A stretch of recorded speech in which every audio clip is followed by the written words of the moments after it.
Welcome to my channel, 12 Bells. How are you?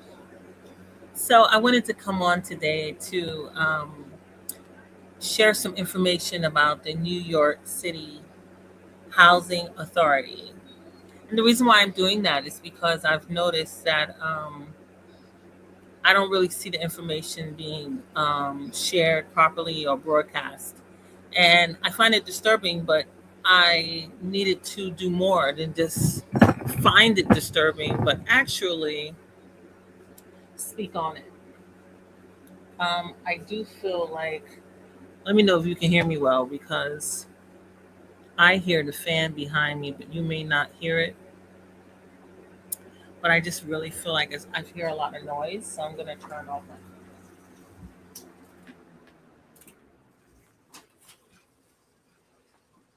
Because for me, I need a lot of, uh, I just need focus. Okay. So, for those of you who don't know, I've been a um, NYCHA resident since a young girl. I believe I moved into public housing with my family at the age of 8. And I have been in public housing, NYCHA, ever since then.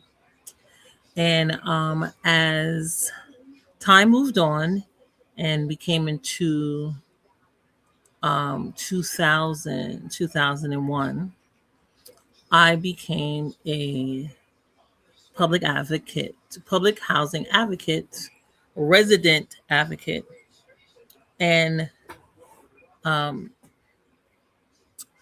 I was a board member, right? I was a board member of the Resident Alliance, which was with the umbrella of the Resident Alliance was Community Service Society. And at the time I was with them, I was with Vic Bach, who I believe he has passed on. Mostly everybody I was working with passed on, but that's the whole point of having young people join your organizations and understand and teach them, feed them. So when the people that are in position pass on, it's an easy transition.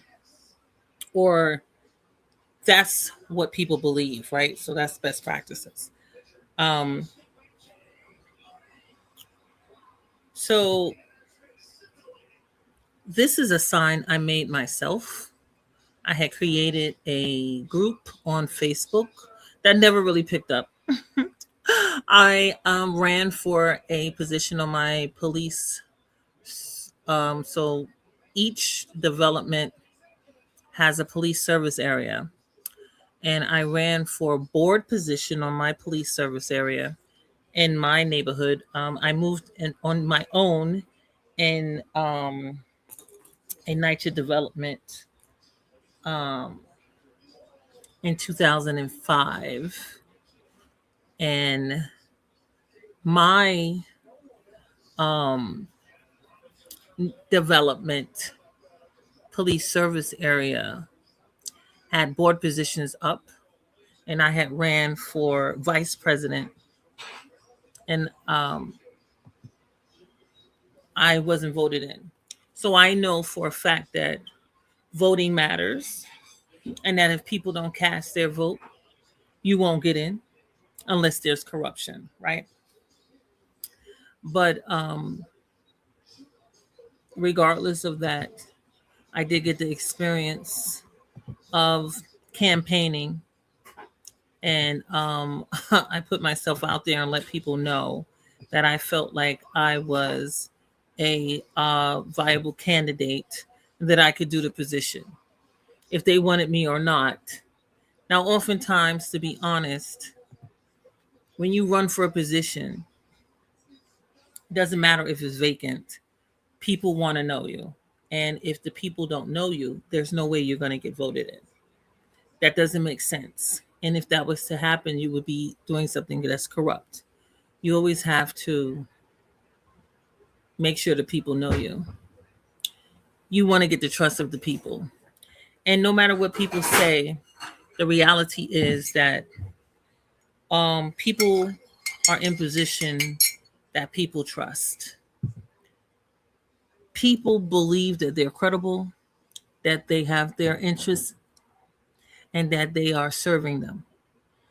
However, they present it. If you agree with them or not, the people that voted them in agree with them.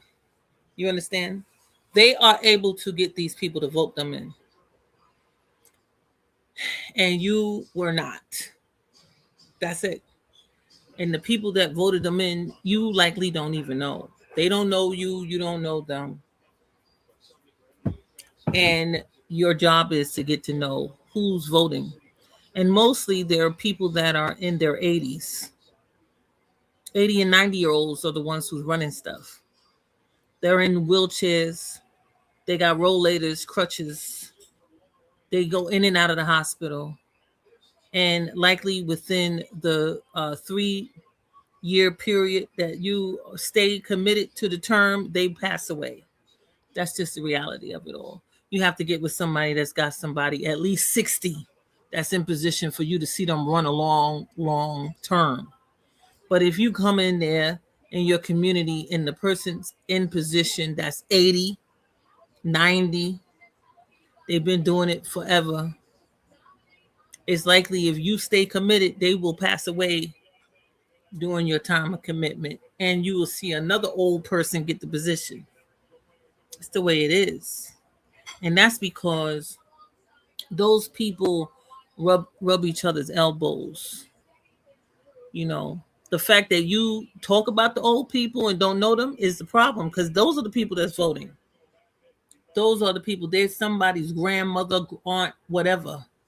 They all know the politicians. You don't know them, but they know all of the politicians because they've been with them forever. And the fact that you come in and you're being disruptive and you're being disrespectful, you're not trying to act like you stand on their shoulders, it's not going to help you. You'll never get in. The door will never open to you. That's just the way it is. It's a game that a lot of young people don't want to play, but oh well to them. You got to have to play this game. Now, though they say that 60% of low-income people of color do not read, NYCHA still moves forward with doing a newsletter where you have to read it. They're not putting it out. They used to do a newspaper that they actually put in the hands of the people. Now everything is virtual. They send you an email. And to no surprise to me, the reality is everybody's not getting the email because everybody doesn't even have an email. It's just the way it is. Now, because of this reality, I want to read this to you. Okay. It's a newsletter that comes through your email. NYCHA sends it out. This is it. This is it. Okay. It says NYCHA in your neighborhood forums coming to a location near you. Dear residents, you're invited to attend NYCHA in your neighborhood, a new series of forums hosted by the Mandami administration and NYCHA, which builds on NYCHA's commitment to resident engagement by connecting you with in-person support for individual housing issues and services from multiple city agencies. The first NYCHA in your neighborhood forums will be held at Classic Community Center at Melrose in the Bronx on May 20th. May 20th will be this week. Now, the first one will be held in the Bronx. Okay. Again, the date for that is Wednesday, May 20th. Today is Monday, May 18th. The first forum will be in the Bronx at the Classic Community Center at Melrose on Wednesday, May 20th.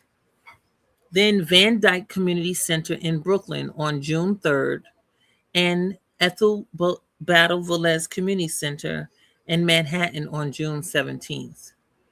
Future sessions will be held in Queens and Staten Island, as well as additional sessions in Brooklyn, Manhattan, and the Bronx in a location near you. At each event, NYCHA staff will host resource tables to provide residents with one-on-one assistance regarding apartment repairs, tenancy concerns, environmental issues, and more. Hello, Trev. Just wanted to say hi to people coming in.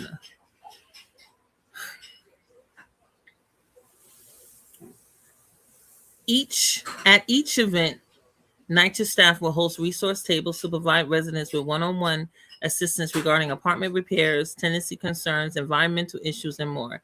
Senior NYCHA representatives will also lead small group discussions on a variety of topics, including, but not limited to, heat, pests and waste, mold, lead, and public safety. Representatives from multiple city agencies will also be available to connect residents to additional services and support, including the Mayor's Office to Protect Tenants, the Department of Social Services, the Department of Health and Mental Hygiene, and the Department of Youth and Community Development, and the Department for the Aging. Register for NYCHA at your neighborhood here. Please select one forum to attend. Registration is required due to capacity limitations. Interpretation services will be available in Spanish, Mandarin, Cantonese, Russian, and American Sign Language. Again, these are the dates and the times. Put that here. I'll make sure you see that. I'm very disturbed because I just don't see this posted in the buildings. I don't think that people are aware. And I just don't think people care. They don't care that you're aware or not. It's messed up. It's messed up, but it's the fact. Okay? It's just a fact. And I want to show you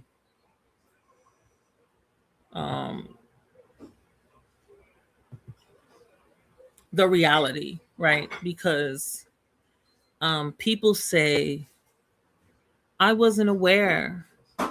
No one told me. And then you have people that say, of course they told you. They told everyone. We all got an email. When the reality is, not only do everybody not have emails, they don't even have internet access. They don't even know how to read. They're adults. They are illiterate. They go by what we say. They're more into audio, verbal, right? So for the information not to be going out, and I'm not seeing or hearing anything verbal, I'm not seeing that, I'm not hearing it, it disturbs me to the point that I decided, let me put it in my video. Let me do a video, because we can talk about what's not happening, how we not getting paid, how this and that all day, and they'll have a meeting and 5 people will be there. And people will say, oh, there should be more people here. Why there's no people here? Well, ask yourself, how many people did you tell? How many people did you tell? How many people did you invite? Because a lot of residents have computers, printers. They know how, they got a piece of paper and a marker, and they could write on a piece of paper that there would be a meeting on such and such date and put it out there. They could do that. They can send a text. They can send an email. If you don't have a network, if you don't have people's names and numbers, you can work on that. You can. It's all about what you're willing to do, what you want to do, how bad you want to connect the people to information. It really is. It only takes one person, because let me tell you something.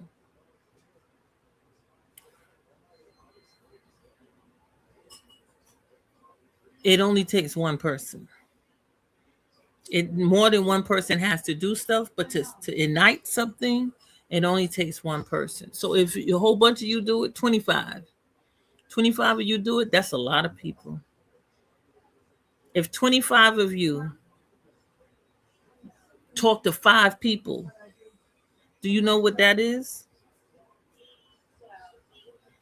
Do the math. Can I show y'all the math? Let me see. I bet I could. Let me think about it. I'm going to stop this. Let me see. I bet I could do the math right here. I think I know the computer well enough. Let me just check for myself. The calculator. Can I show you the calculator?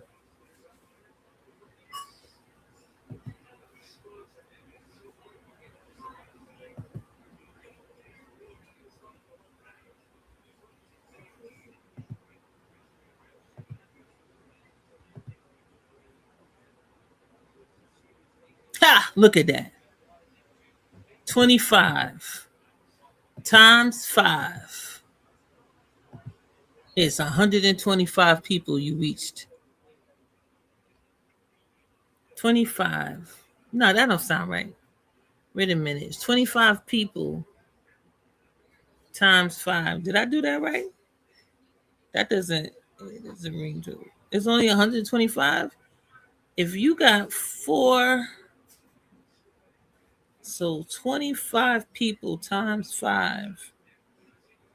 Let me just make sure. We have 25 people. We times it by 5. Huh, 125. But that's minimum, okay? That's minimum because we don't want to stress people. We don't. So we want to initially do outreach to 25 people, and then we encourage 5 people, each person to reach out to 5 people. 125 is a good amount. It's a good amount of people. It's better than 5 people in the audience. Okay, so let me stop sharing this. Aren't you proud of me? I'm learning how to work this. Yes. You'll do that over time as you keep doing stuff. Okay, so I want to show you. Listen, hear what I just said. You one person. I want you to work on getting phone numbers, email address, and everything to 25 people. I'm not asking you for more than that. I want you to network with 25 people. I want you to have a core of 25 and encourage those 25 to reach out to 5 people. You will have a very powerful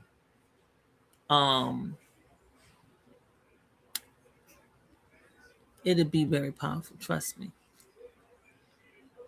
Your reach, you always want to work on reach. You always want to work on how many people not only recognize your face but recognize your name. Name recognition and facial recognition is very important to some people depending on the arena you are interested in. Now the my laptop is acting like it needs to be. I need to plug it in.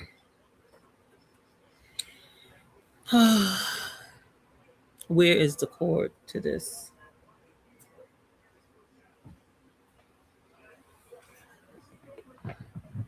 I could put you on a. Now you gotta give me a couple minutes so I can find this cord.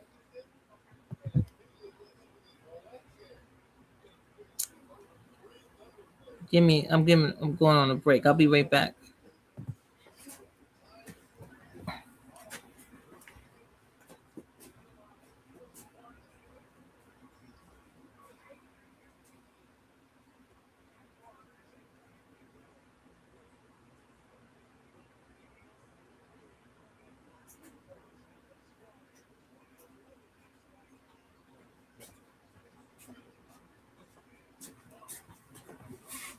Oh, it didn't stay. Wait, I can put a picture. I can put a picture in the background. Hold up. Oh my goodness. Uh, look. Uh,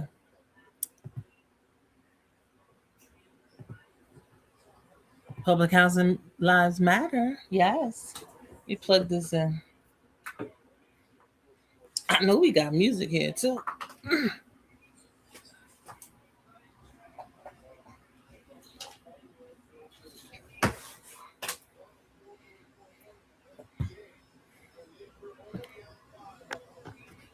Okay.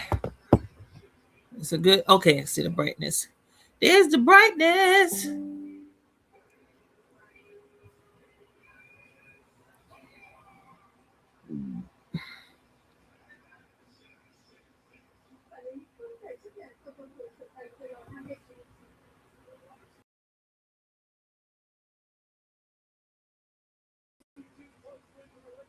What I just do?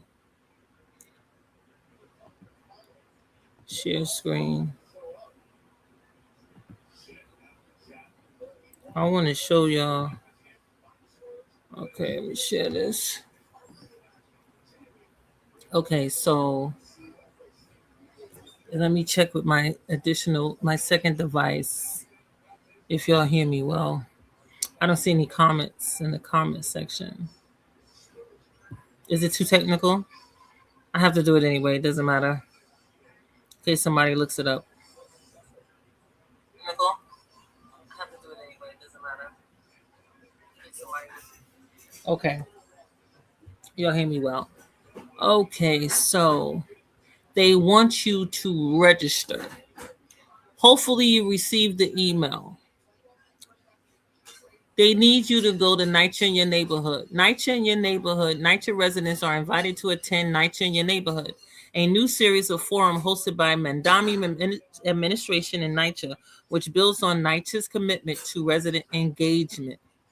These events will connect residents to in-person support from NYCHA for any individual housing issues and provide access to services from multiple city agencies. At each event, NYCHA staff will host resource tables to provide residents with one-on-one assistance regarding apartment repairs, tenancy concerns, environmental issues, and more.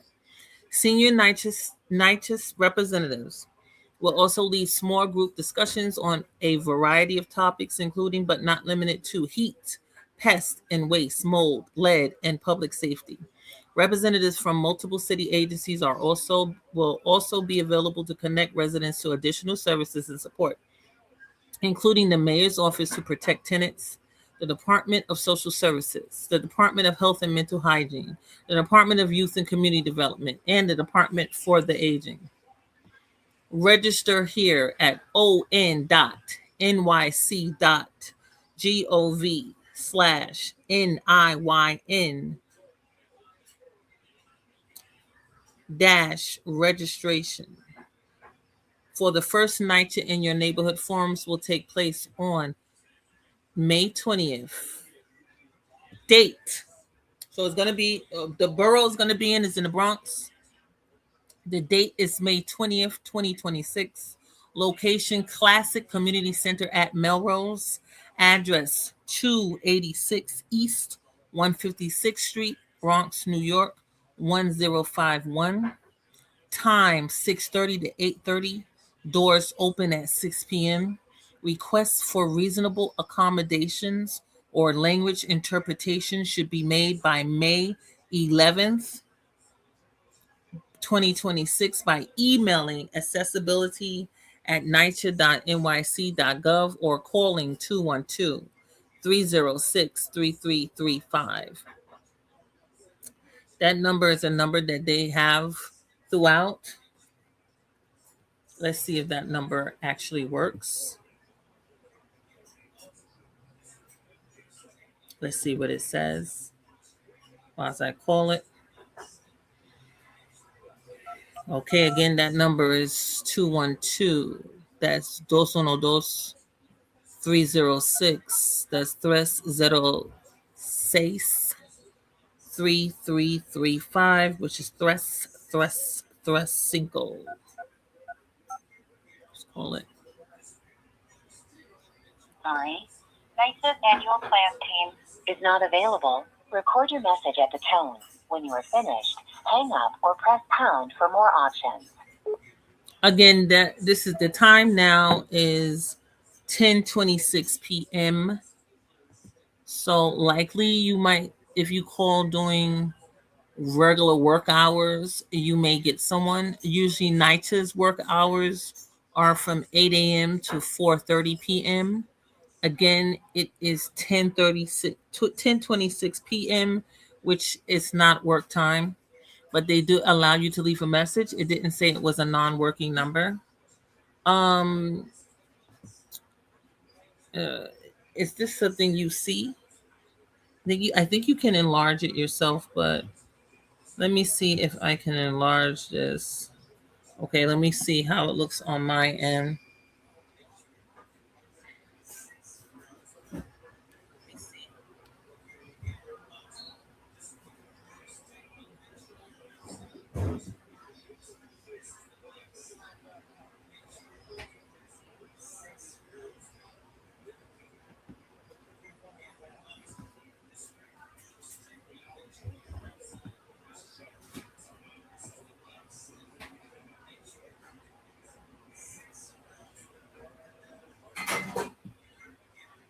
I want you to see it because I don't want to waste my time and I don't want to waste your time. Okay.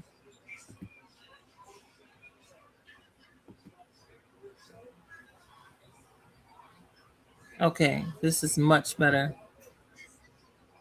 Again, as you see, if you didn't get the email, you can go register by using the email address. It is in red on the screen. Okay. It's on.nyc.gov/NIYN dash REGISTRATION.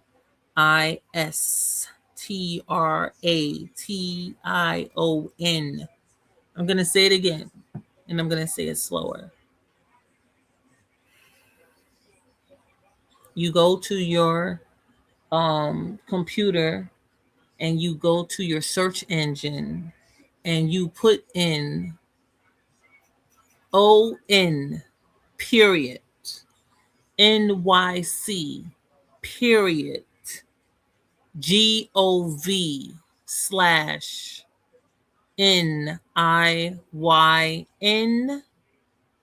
dash REGISTRATION.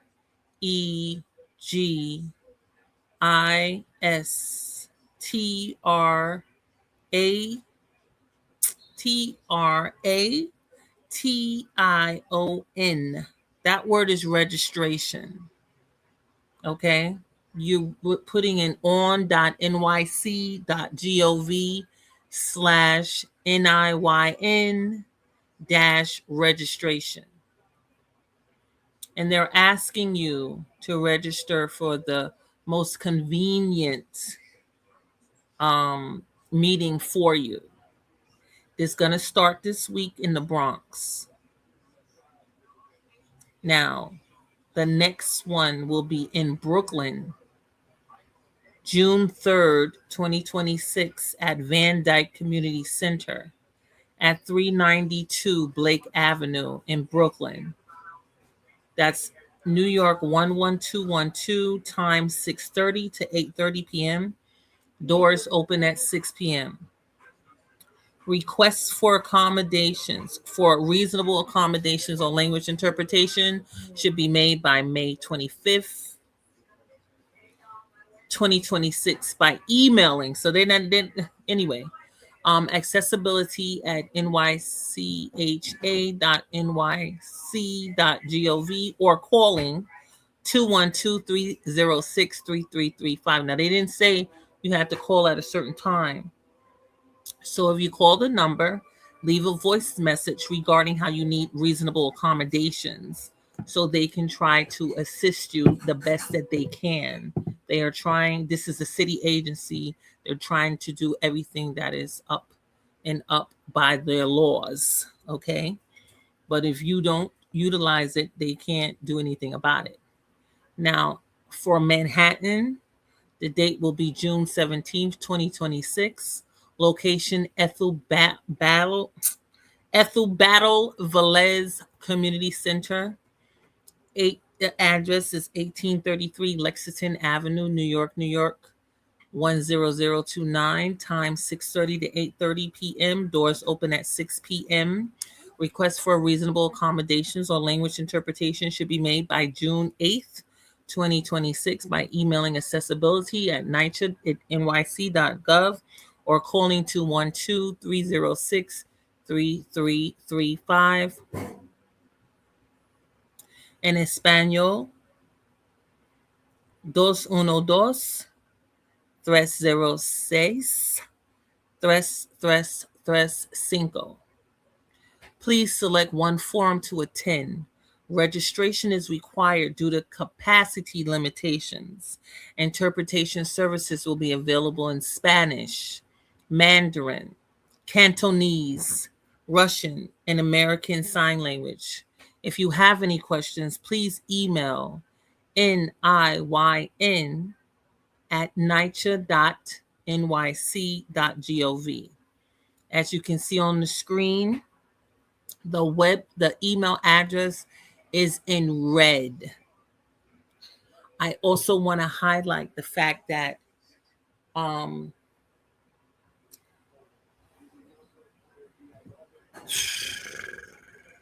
I want to come big. I want to get big. I want to be big for that.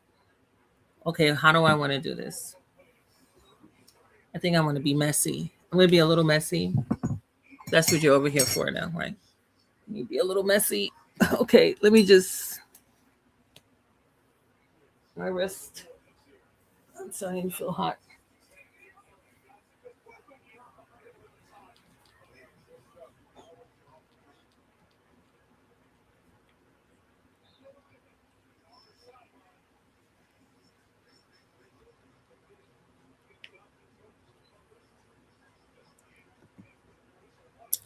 As an advocate, I go to many meetings citywide and I come before the microphone.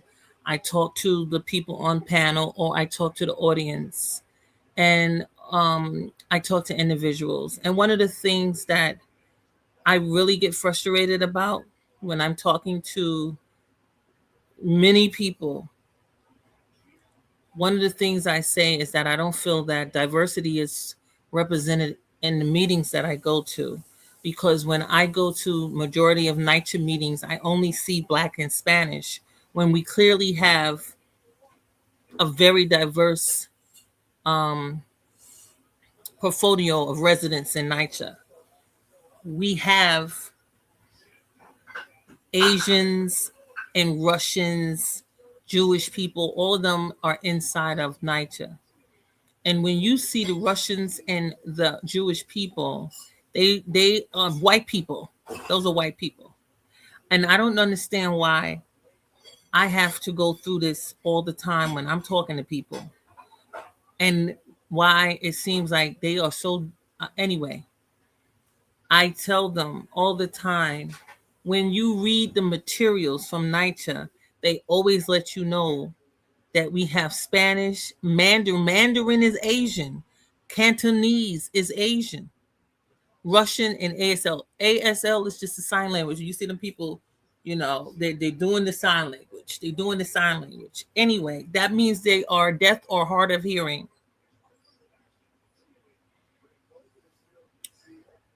Majority of meetings I go to, I see no Asians and I don't see no Russians and Jewish.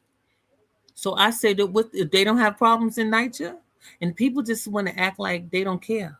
And I said, why don't you care? I said, these residents, I said, I have Asian people in my building. There's Asian people in the buildings. And listen to me. Listen to what I'm telling you. I go to my tenant meetings. There's no Asian people in the tenant meetings, but they living in the building. And you see them when you go to the pantry. If you don't go to food pantry, you don't know. You don't have to go to food pantry. I'm not telling you to go to the food pantry.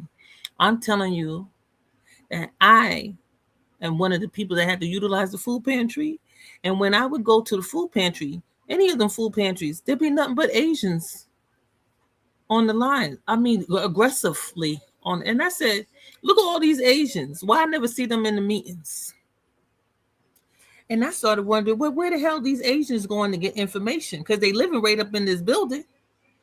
So I started looking around, going around in my neighborhood, and I went to one of them senior centers, right? I got invited by a TA president. I won't say the names. I won't put them out there like that. But yes, I did. I went around asking, I want to go. I want to go to the senior. I want to go to the meeting. When I went to the senior center, there was a bunch of them Asians. There's them Asians was. I said, now why these Asians, they come in, they go to meetings where they want to go. But I said, they not in them tenant meeting. I said, why they not in a tenant meeting? I said, why we don't see the diversity of what's in the building in itself? And the people just didn't care. Because this is what I want to tell you too. This is my opinion. It's my channel. I'm giving you my opinion. In my opinion, Black and Hispanics are very much narcissists. It's all about them. The whole world revolves around them. They don't think and talk about nobody else but them. You hear me? And you have Africans and all kind of stuff right in the elevator with you. You know that they in that damn building. You go to the mailbox and you see them people, but you don't see them in the meeting and you don't care. Them people don't care. Them people will talk all day like it's just Black people, to be honest. And they will let the news go on talking about NYCHA like it's only poor behind Black people and they don't represent nobody else. And when if you read, you see it. And that's the thing. And you can complain all day, but they're gonna always get you when it comes to reading. And we can keep having that conversation, all talking amongst each other, like we all illiterate all day. But somebody gotta stop it. We gotta just stop this. We got Asians and everybody. Where them Asians going? Because they getting information. I promise you. Because when you're going around doing so, they got a hookup.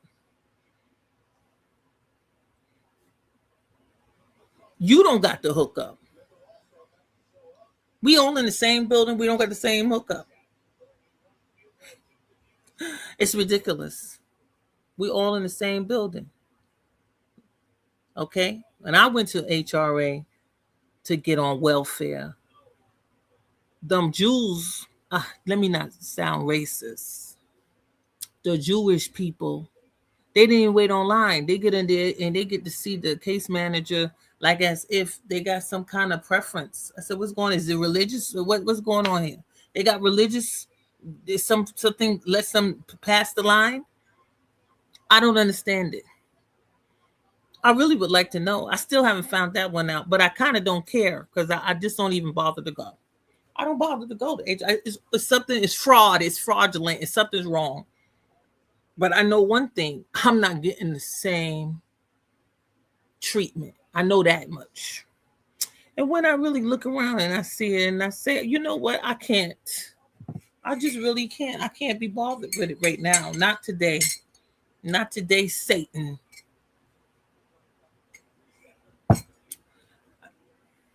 I remember I was on the line at the welfare office. When I say Human Resources Administration, the HRA, that's your welfare office. Black people love to use terms that you'll never find. They don't. It's nowhere welfare office. It's a HRA. It's HRA. It's your Human Resources Administration. I was over there one day and I was waiting on this long line so I could talk to a case manager about my case. And this Jewish man in his black and white outfit, he had a wallet full of money. His wallet, he opened up his wallet, was full of money. I said, what is he here for? You know, I was like, what's going on here? And then he wasn't even online. He was acting like he's not supposed to be online. He don't have to be online. And I said, the devil is a liar. I said, look at these people. I said, what in the corrupt foolishness is going on? And he got all this money. Come on now, what's going on? They be having buildings. They owners of buildings, and they own welfare. Make it make sense. They got 1,000 kids. They got 12 kids. But anyway, I'm getting off track. Okay, let's get back on track. I'm gonna. I'm not gonna. I'm gonna get myself angry for no reason. The bottom line is you gotta read. No, let's go back to this. If you know how to read and you want to help the people, read for them. Because it's already out there that 60% is not literate. They're not literate. They're not on even a fifth grade reading level. Okay. And we don't got no literacy programs in the neighborhood. Hilarious. That means it's the system. The system is there for the pipeline of prison. They're building the prisons and they want to make sure you're going to go there. That's what they're going to make sure. There's no literacy programs. When I was a child, we had the RIF program in the library. Reading is fundamental. That's a literacy program. Where are the literacy programs? Where are the libraries? They closed the libraries. You got to fight to keep funding for the libraries. They closed the libraries. They do not want you to read. It's a disenfranchised area for a reason. They do not want you to be educated. They want to throw your behind in jail. They want to work you for 15 cents. They want to make sure that you keep this economy going and they're not going to pay you. But yet you got people screaming for reparations. You got people wasting their time screaming about stuff that it doesn't even make no sense. And it doesn't make sense because the people you acting like you advocating for don't even understand reparation. They can't even spell it.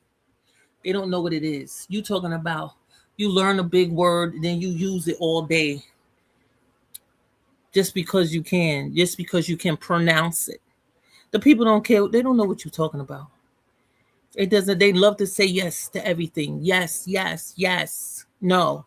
And let me tell you something. You really out there in the street, they don't say yes to everything. Because I already had this conversation with people. I'm talking about in person. I said, where's the Asians? I said, the Asians living in the public housing. I said, where the Asians? I could take you to where they at. And they don't care. Because they're about themselves. They're narcissists. I don't care what they, I don't care. I don't care. I'm talking about me. I said, but they're misrepresenting you. How are we gonna change anything if we start by lying? They lie all the time about NYCHA. They lie. There's a lot of lies. They promote lies to the public. And I'm so tired of it. I almost can't function because everything sounds like a lie to me. I go to the meetings and the people get it, and I said, these people are so ignorant. I said, but how can they be so ignorant? I said, what is it? How are they this ignorant? And then they're gonna go. They do these reports that nobody reads, nobody cares about them, where they tell you that the people in the neighborhood are not even. They're not even graduating from elementary school, and you're not alarmed. Stupidness to me. Like they're not graduating from elementary school, and yet you promoting and you showcasing people graduating like they going to some kind of ball. That's not the average. Those people that are graduating from high school and they in gowns and they spending ridiculous amounts of money getting helicopters and Porsches and Bentleys. That's not average. The average person is not even graduating from fifth grade. That's unacceptable. We're in 2026. And the people that are educated, they just don't care. They're about themselves. This is how This is how our society crumbles. This is how it is because you don't, and people don't care. They don't. This is a problem because if you cared, we have some literacy programs and so forth in our community. I mean, it don't make no sense. They making everything. They trying to put everything computerized. That means you gotta have to read. I kid you not. I have not personally had any meetings that don't require you to have a QR code. Yet I keep meeting people that don't know what the hell I'm talking about. And I'm like, how do I meet you? How you don't know about a QR code? I don't understand how you getting around it. Yet that I can't get around it. How you get around it and I can't get around it. Everything I get, they making me do it. I don't want to do it. I don't want to do the QR code. How you don't get it? How you don't do it? I don't understand it. They must have something. It's something going on. See, everybody doesn't tell you how they are. Like a perfect example, right? So you could be talking to people about the issues of employment, but a person that's on a fixed income, they don't care. They ain't work. When the last time they worked? You have to ask by show of hands who in here is working full time. You'll see nobody. You talking about how many people 35 and under? How many people are employed? How many people are employed in the room? Because you're talking to people. Y'all just got bodies and seats. These people are not impacted or stop. You don't even care. You just happy to have people in the room. These people not doing nothing you're talking about. They didn't even graduate from elementary school. That's why they in there. They in the room because they didn't graduate. They don't hear everything you saying. They don't understand it. They waiting to see what they can get for free. That's why your community don't change. You sit there and young people ask, well, how is the community still the same? Because you still have illiterate people. The people have not grown in education. They talking and they lying. They're lying. They lying because they want to hear themselves. They achieve something and they try to make it like everybody achieved it. Let me see now. Open this up. Look. Oh, and I get to show you this QR code. I be talking about QR codes. You don't know what I'm talking about. I won't do it like that. I gotta do it like this because you know that my name on it. Okay, now look how they got it.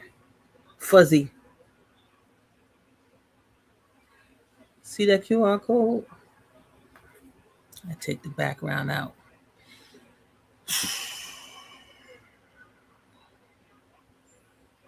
Let me see. Visual effects. Take out the background.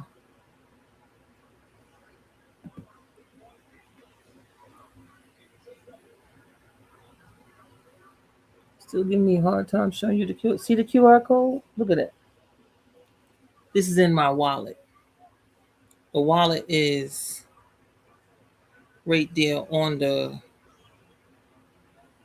my thing. So I had to download the wallet from Google Play Store, and then I put all my QR codes in there. And when I come up to a meeting or whatever, even to go to Governor's Island, we have to just get a QR code.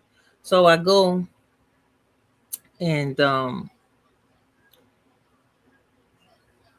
the people will say, "Can I see your ticket? Your ticket is your QR code." And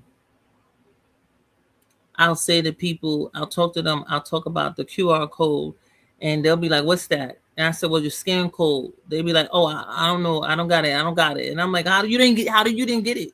Why do I have to get it? You didn't get it. They're not getting the emails, they're not getting nothing. And they don't care because they don't care. They just don't care. There's nothing to them. I went to, and then so many people don't care. When they doing corrupt stuff, they just straight out lying. Okay, they don't care. I'm telling them, I said, but they lying. If somebody that they know, first of all, they don't care because they're on fixed incomes. They're not working, so they don't care. because you got to wonder, you got to say, well, why aren't people moved? Why aren't they upset? Why aren't they frustrated? What is going on? Because you try to push them, try to make them work and stuff. They'll say, "No, no, I can't work. I'm on disability. I'm this. I can't work." But you'll see that. But they got a lot of mouth. All you got to do is say, "Do you have a high school diploma? Do you have a GED? Raise your hand if you got a GED." So insult your people. You can insult them because they're not going to raise their hand because they don't have it. Let me tell you something. I'm out in the streets. I'm out here. I'm out in the community. You tell them, you refer them to jobs and stuff. It doesn't happen for them. So why it didn't happen? Because they didn't have all their paperwork. What you don't have? They don't have their GED. They don't have their high school diploma. I said, okay, well, you got to go in GED class. You put them in GED class, they don't pass it. Okay, what happened? They didn't pass it. Well, you have to study more, but like, what's going on here? Then they just get discouraged. They don't want to be bothered. They say, take a picture, take a picture. So I went to 90 Chambers Street, and they had this there about how they was having a NYCHA meeting on May 27th. I said, what's this board meeting about? Nobody cares. Nobody talks about it. And it's like, that's why you only have 5 people there, because nobody's having a conversation about it, because they really don't care. It really doesn't bother them. You know, it something has to be more detrimental. You know, like they're saying, oh, we're gonna destroy the building, we're gonna just demolish it. Then that gets people moving. But before that, ah, they're like, whatever. What is it? What is it to me? It means nothing to me. You have the same. We getting rid of the supermarket. We getting rid of the pantry. It have to be something that they're utilizing to move them. Uh, Asians being at the meeting or not don't bother them. They sitting there and they're like, look, as long as I'm here, what does it matter? I'm here. They ain't calling nobody until you tell them about going to the casino, and they can find money to go to the casino. They can borrow it from somebody. All of a sudden, people know how to send them cash apps. Now they might not have a QR code, but they got a cash app. They don't only have cash app; they got Vimo, Zelle, and all kind Vimo, all kind of stuff. I don't got none of that. I don't care about it. Just like they don't care about who graduating out of the elementary school. Okay, but you got to ask more questions. I want to be in a meeting like that. I want to be in a meeting where the person gets up on the mic and say, by a show of hands, how many people in here have a high school diploma? I want to be in a meeting like that. Stand up if you've graduated from high school. Do you have your GED?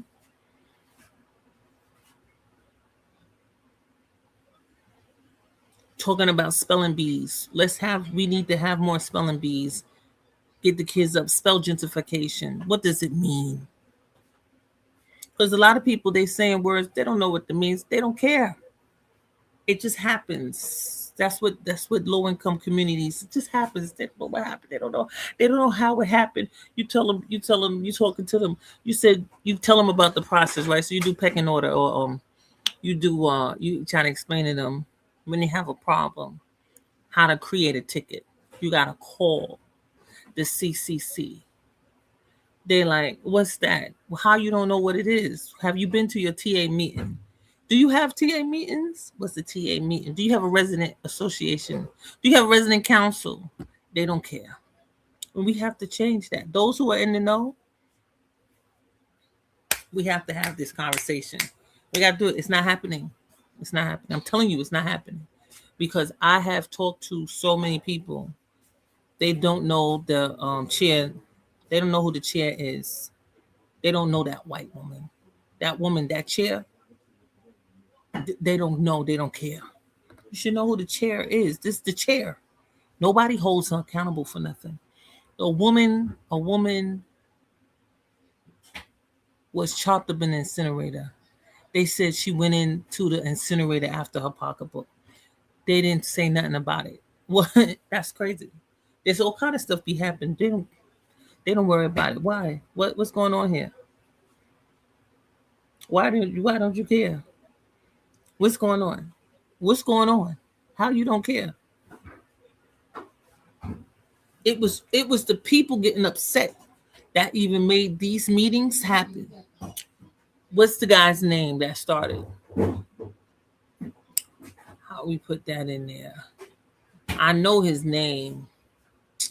It's not coming to me right now. Let's go back. Again, these meetings are going to take place, right? Now, they have the website. Let me show you the form you got to fill out. Somehow people are amazingly able to get away from doing forms. I don't understand. I ask people all the time. I said, did you fill out the form? You have to pre-register. Pre-register what? Pre-register where? Did you get the email? They never register. They just want to come with somebody. It says NYCHA in your neighborhood. Thanks for your interest in joining the NYCHA in your neighborhood resident forums. Registration is required as capacity is limited. Please complete this form to register for one of the upcoming events listed below. If you are bringing family or friends, please submit a separate form for each. I'm sorry, I'm putting in words. Please submit a separate form for every person in your group. If you have any questions, please contact us at NIYN@NYCHA.NYC.gov. That means they want you to email them.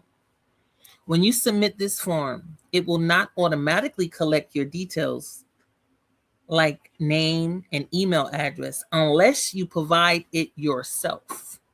Full name of attendee, development name. If you're not a resident, please write not a resident. Please note that NYCHA residents have preference to attend the forum. Please select the NYCHA in your neighborhood forum you are planning to attend.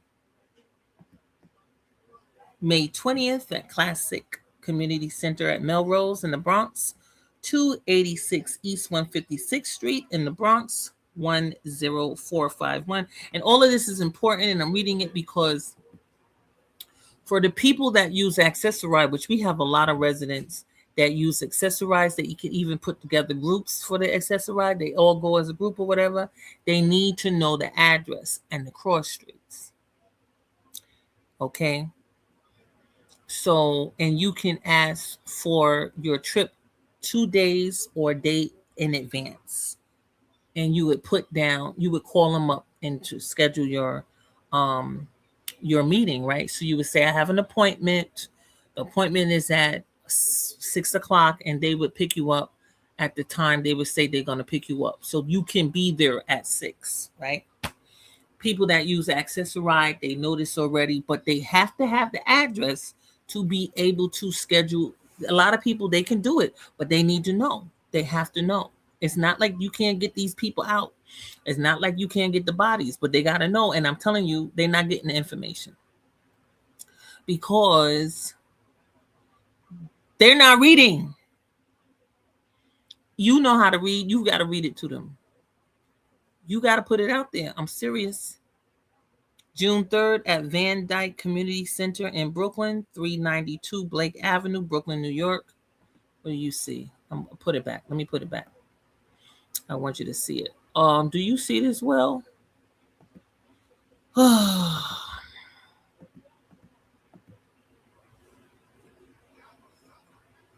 Because some people, you got to show them. Because they'll tell you that I'm lying. They'll tell you I'm lying all day. Oh, she don't know what she's talking about. And you know why they'll say that? They'll say, I don't know what I'm talking about, because the person that they have confidence in and they use as a reliable source did not tell them. So the person they deal with don't tell them. They just decide everybody lying because they already have a designated person that they get information from. And if you're not that person, they ain't got no time for you. I've been here, done that. Okay, let me explain myself very clearly. It don't matter how long I've been somewhere. I've been in my development for 21 years, going on 21 years in July. It don't matter how long I've been there if they don't know me, right? They haven't seen me. I haven't been in none of their little meetings, their little private meetings, and whatever else they do. So I'm not a credible resource for them. How are you, Red Wings? So they don't got no time for me, and they don't listen to me. And they don't listen to me because the person that they deal with didn't tell them what I'm telling them.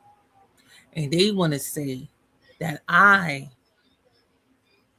just want to make a name for myself. I just want to do this. I just want to do that. So you gotta give I gotta give as much information as possible. So for the educated people, they can find it their damn selves and do whatever they gotta do. I'm not stressing myself over these people. I'm just telling you that these people like to complain. They sit in a meeting that they didn't tell nobody else about. And they look around and they say, oh, these seats should be full. We should have more people here all day. When they know they didn't tell nobody, we should have more people in this meeting. How did you know about the meeting? Who told you? I'd like to know who told you about the meeting, and how many people did you tell? Did you even tell one person? We got to get to the point that we're doing that. We all got a little network going on, and if you don't have one, you can do one. I mean, listen to me. For me, people just come up and give me their information. They give me their number. If I want to know, if I don't want it, I don't ask them for their information. Sometimes I'm sitting down minding my business and they come over want to bother me. Hi, what's your name? How are you? Oh, I saw you at the meeting. Did I saw you, right? That's them. Okay. But I'm telling you, I'll be talking to people and they be shaking their head trying to discredit everything I'm saying. I said, why the Asian people not at the meeting with us? I said, where them Asians at? Because I got a bunch of Asians in my building, even on my floor. They don't care. I said, why you don't care? How the Asians getting information? Why the Asians not in the citywide? I go to citywide NYCHA meetings. Citywide. And them Asians not there. But when I go to the city hall, I go to city hall meetings, all them Asian groups be there from NYCHA. They live in NYCHA, they be there. Save my home, save my home. And I'll be like, well, where were they at the citywide meeting? Why wasn't they there?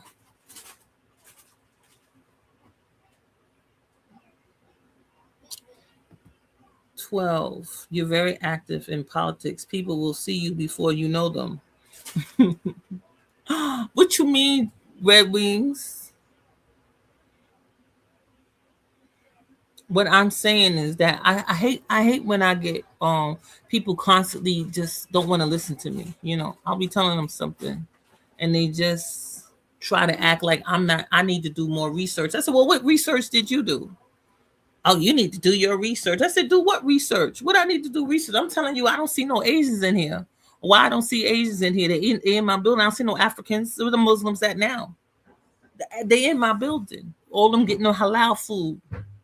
And they not at the meeting. Why they not at the meeting? They getting information from somewhere.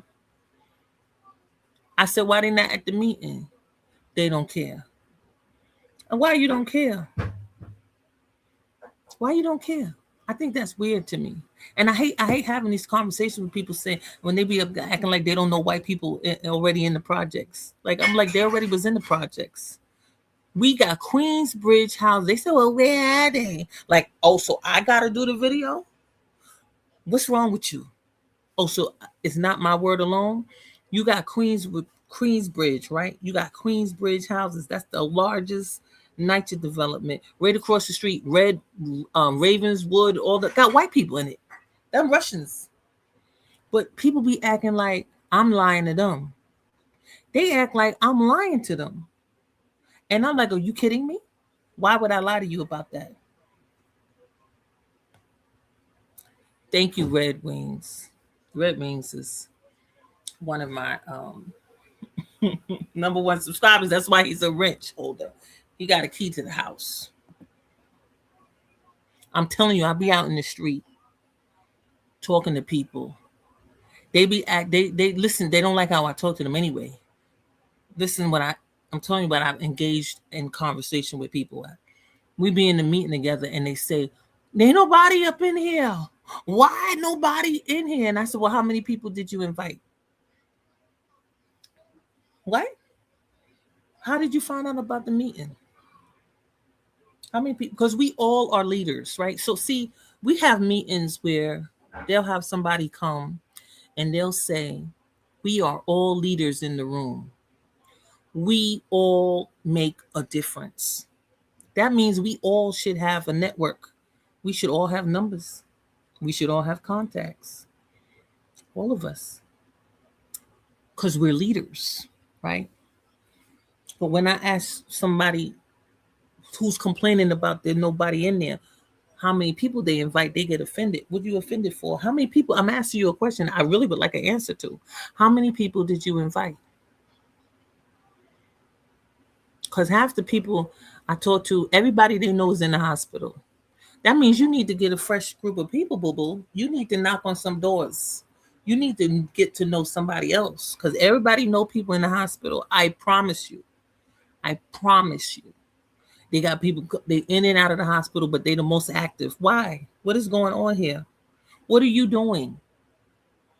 They can't even go to the meeting from month to month. They always in the hospital. That's so popular in my experience with NYCHA residents. They like 500 pounds. They in a specialized wheelchair. They got 2-3 home attendants, and they the most active. What's going on here? Nobody make it make sense. It doesn't make sense to me. We got people in CUNY College, all this kind of stuff going on here. They working in the board of ed. They city workers. They doing all, and they not in the meetings. We know that they did. We see them go to work. They have cars. They're in the parking lot. These are they own these cars. They're making money. They're paying over 1,000 rent. You invite because you love and show us. You live and show us. I need people to do more and do better. I'm so sick of if you invited people, you wouldn't have no question where they at. Okay, because they always got excuses. You understand what I'm telling you? A lot of people, you tell them about a meeting and they'll be like, well, you know, what the time is, what they're going to be talking about. I don't know. I mean, I'm very busy. You busy doing what you busy doing? They want you to give them information back. And I have done that for people. I have collected papers, like I'll get the flyers for the meetings, and they want to get comfortable doing that. So I said, well, you gonna give me $5? I will do that. I don't care. You gonna treat me to lunch or something? What's going on here? Because this is a meeting that's free for everybody to go to. What's going on? You see, it's good information here, right? I said you need to either come to the next one. You need to give me $5. I don't care. This what's free? Tell me what's free.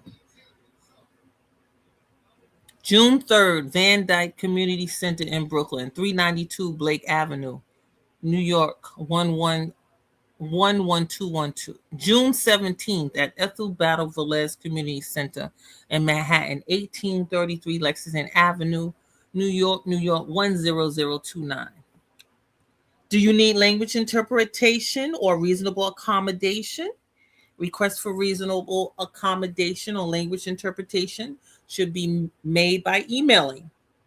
How many people are emailing? How many people are emailing? Ugh, just make it make sense. How many people are doing that? I know 25 people that's not doing it. 25. They're not doing it. They almost want to fight you. Let me tell you something. I was volunteering at NAN, National Action Network, with Reverend Al Sharpton. Reverend Al Sharpton, National Action Network, the House of Justice in New York. That's the New York chapter.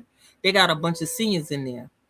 And they always trying to do something that requires them to register. And them seniors would be like, I don't got no email. What are you talking about? And they used to, I don't know what they do now.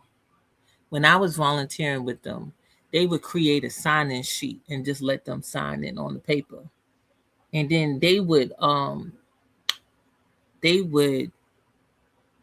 register them under no email at gmail.com, and they just making up stuff for them. They be on the roster because they're gonna show up, but they acting like they don't got no email. They ain't reading no emails and they ain't worrying about it. But they're gonna come.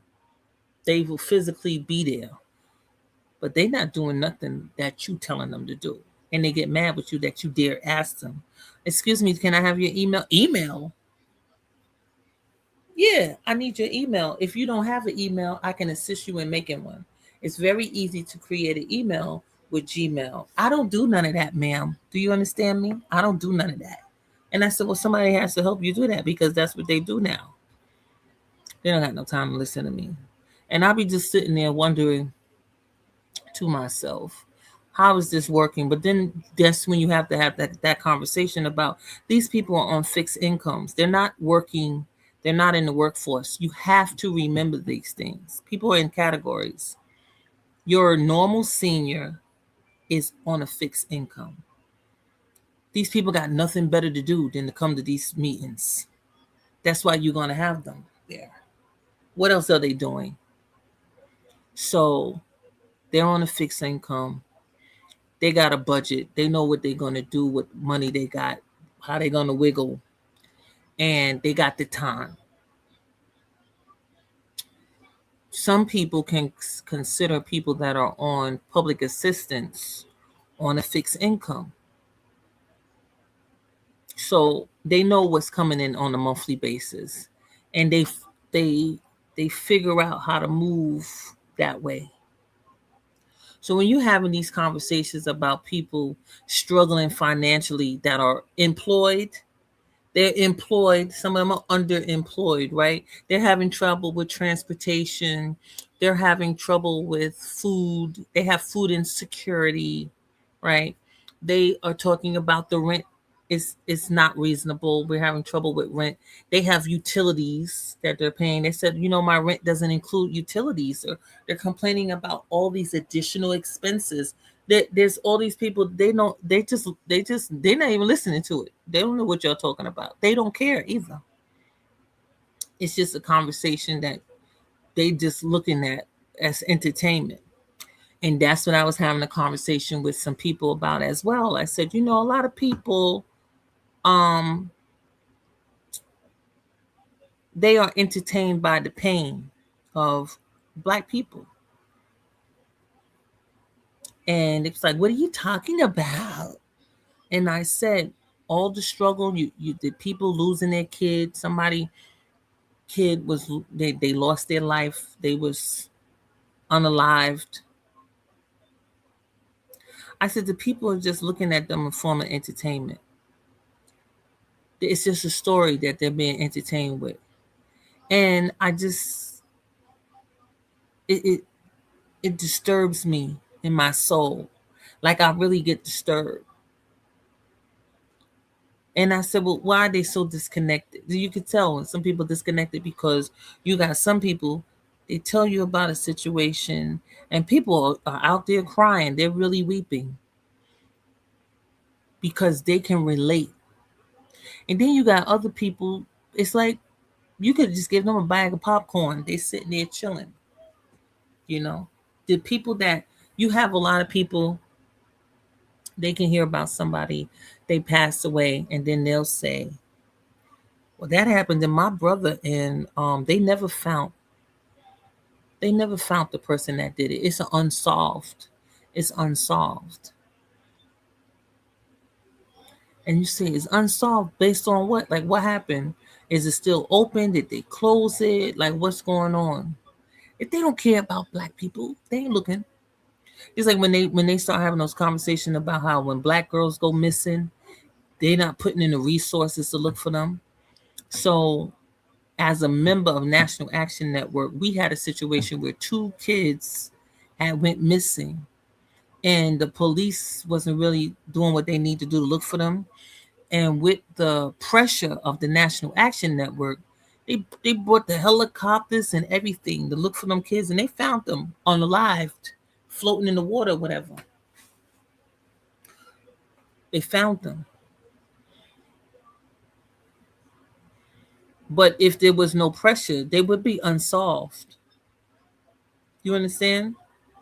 And look at how much you got to do just to get them to move. You got to do all of that to get them to move on looking for your kids. It's very disturbing. But you won't know about all of the different things that's going on if you have no interest in being honest, right? So we not being for real, we not being honest. You're not going to have you can't fix the problem because you don't understand where the core of the problem is. And most of it begins with education. And you know that they don't care when you don't even see things written.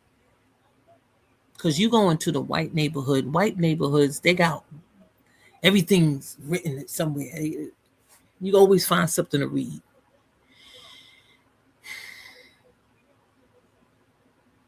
But in our neighborhoods, in a lot of black underserved areas, you can't even if it is in writing, it's outdated. And people not upset, they not up in arms about it. The damn stuff ain't even it's outdated. And they got the wrong address, they got the wrong phone number, and they always changing things in the first place. That's another thing. They don't and they it's not long term. They don't have stuff long term. They because they bullshit anyway. I find that in my experience, the resources are limited in the beginning of in the first place. They're limited resources. They get a they get a uh, um they get a funding source. Somebody gives them some money, and they the money's for 3 months or whatever. They really don't care. They really don't. And the people have to identify continued streams of income to continue to fund the program, which is difficult to do if they already haven't established a way to prove that they're doing anything, right? Like there's nothing, they don't have receipts, nothing. They don't because they don't want to. Like I'm telling you, I went to a birthday party, right? The birthday party was for 60 people. Well, like nobody was keeping any kind of count of the 60. So the people was just inviting people, and they had over 60 people to attend. So now you don't have seats for to accommodate the people, and they're like they don't care. That's called being ghetto. You have 60 seats. Somebody needs to be managing that the list. Everybody's inviting everybody. Nobody's managing the list. There's nobody RSVPing. There is no RSVP process. And it's like we should be doing better at this stage, especially anyway. I'm telling you, it still needs improvement. Let's put it that way. I'm telling you, I have been in the public for some time, 2026, and we still require improvement. So they want you to email if you need accommodations. Do you see this well?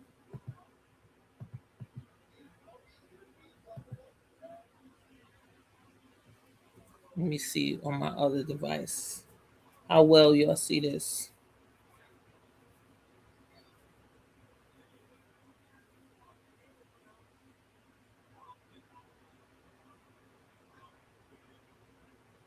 So I want you to see it. Okay.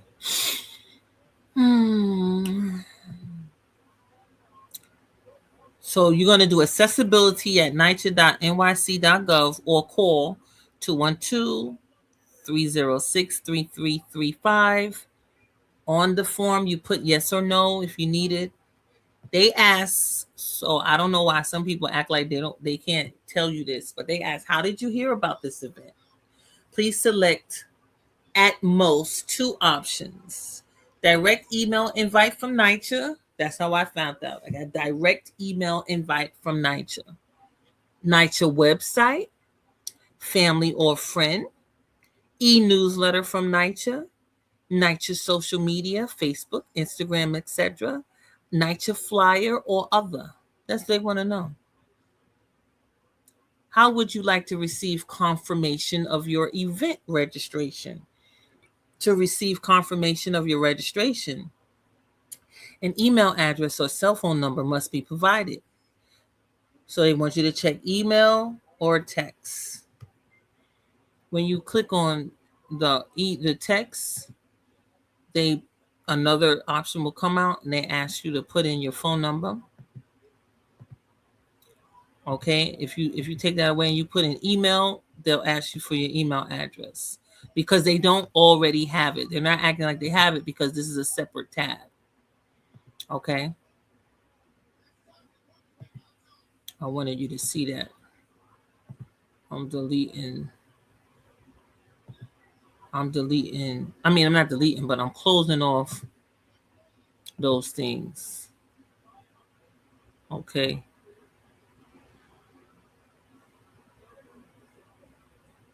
Now we can go back to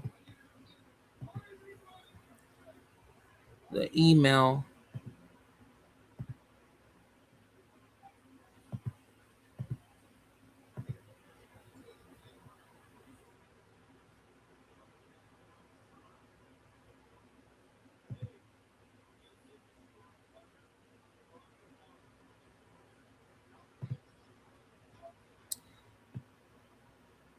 And my point that I want to make, for more information on NYCHA in your neighborhood, including details for residents on which forum to attend, is available at on.nyc.gov/NIYN. If you have any questions, please email NIYN@NYCHA.nyc.gov.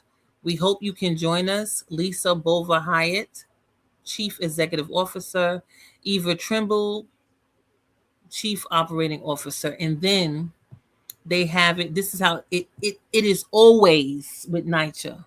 They have it in Spanish.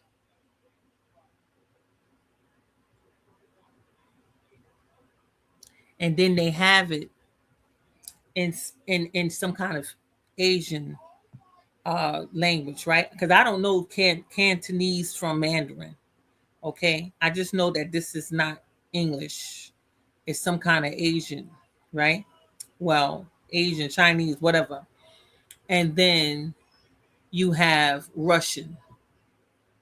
Now, if they take the time to do that, that means that they have those type of residents here.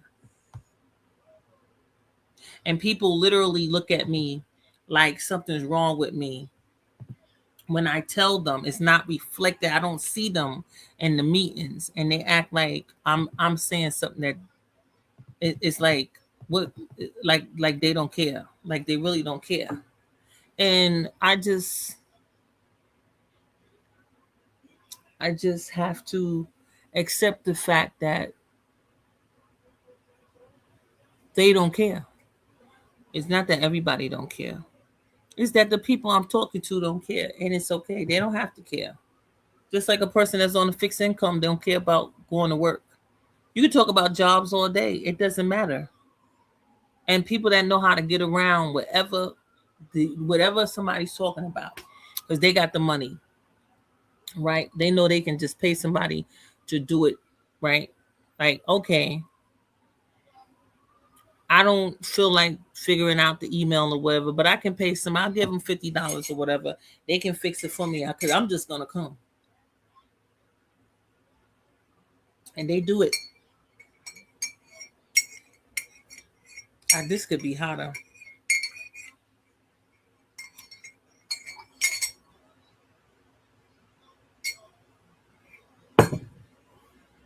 They said, "Oh, I'll just pay for somebody. They'll fix it for me, and I'm gonna do what I want to do." It's like I was saying, them people, they can get people together. I know that they got phone numbers because if you have an event to the casino, they can fill a bus. You got 56 seats. You go into the casino, now they know everybody they want to know. But if you talking about a meeting, they don't got nobody's number. Ooh, you going to Rosewoods? Not it's not Rosewood, Foxwoods. Do you even know do you know what I'm talking about when I talk about Fox? When I refer to Foxwoods, do you know what I'm talking about? These NYCHA residents like to go. They organize their own damn trips. I see my own. I've seen it with my own eyes. They organize to go themselves to Connecticut to go to Foxwoods themselves. Okay, they don't need nobody to help them. They do it themselves. They get their own bus and they take their butts to wherever they feel like going. It's amazing. I bet they got that on I'm sure they got that on YouTube. I want to show you because I watched them get a bus. They be right in the neighborhood. They get their old stuff a bus that they done organized.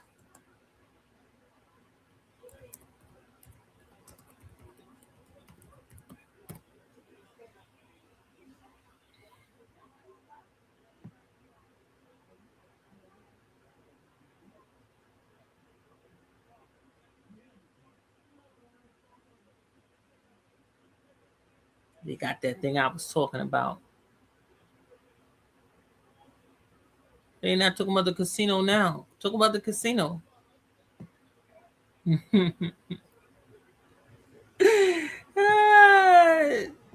you can look that up. Let me tell you something. They got what I was talking about, the NYCHA ripoff stuff. They doing this because of the outcry of the people, right? So I want to show you one of the groups. Did I finish with? Let me make sure I finish reading. We just gonna have to incorporate reading more.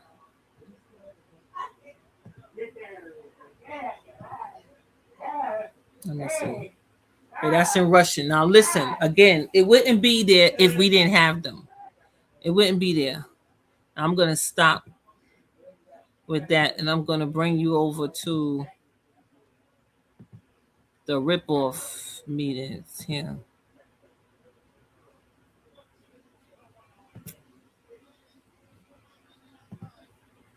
Show you some of that.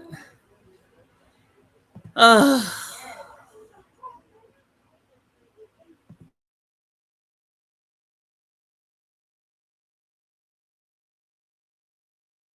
who's criticizing the Mamdani administration, saying NYCHA residents are being left out of conversations about housing issues. Individuals that have issues with landlords, they are actually being heard and going to be able to speak to HPD and Department of Buildings.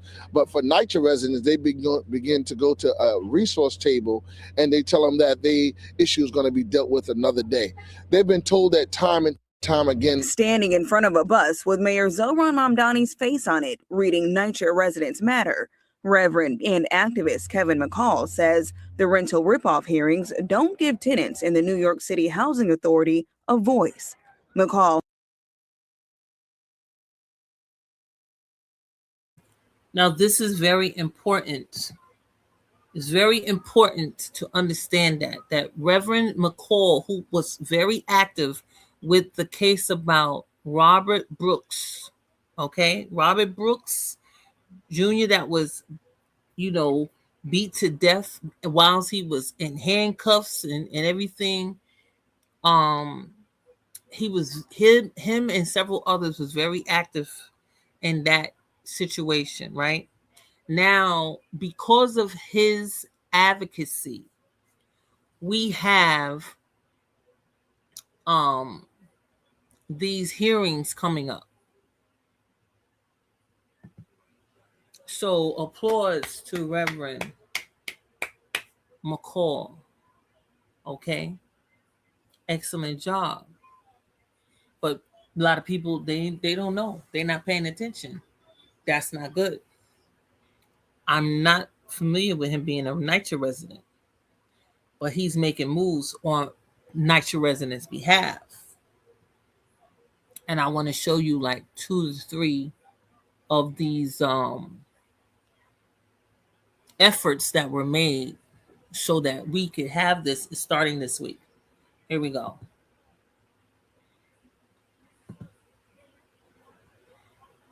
I'll take my picture out of it. Let me just do full screen. Okay. Has since launched his own meetings so NYCHA tenants can organize complaints. We are hosting these conversations with our own residents because we deserve a voice. NYCHA residents deserve a voice at the table. The mayor's office created the rental ripoff hearings to give New Yorkers a chance to speak out about poor building conditions. According to NYC.gov, the hearings focus on living conditions for private market renters, but it says NYCHA staff are on site to help residents file complaints. Sia Weaver, director of the mayor's office to protect tenants, spoke directly to concerns that NYCHA tenants are being left out. So NYCHA tenants are welcome to come to these hearings and to give testimony, just like any tenant in New York City is welcome to come and give testimony, or landlord or homeowner. The hearings are really open to everyone. Some NYCHA tenants, however, see it differently. One resident says tenants already have meetings and resources, and these hearings could be useful for renters in the private market. NYCHA gets a lot of loving care, and we get a lot of time to speak our mind in different forums, and private renters do not. Reverend McCall says he'll hold another hearing focused on NYCHA tenants next Thursday in Harlem. Meanwhile, the city's next rental ripoff hearing is set for next Wednesday in the Bronx. In Long Island City, Janae Caldwell, Pix 11 News. When were you guys going to tell me that David dropped mozzarella sticks? Look at this. Oh my God, so in love. And there's another one I wanted to show y'all.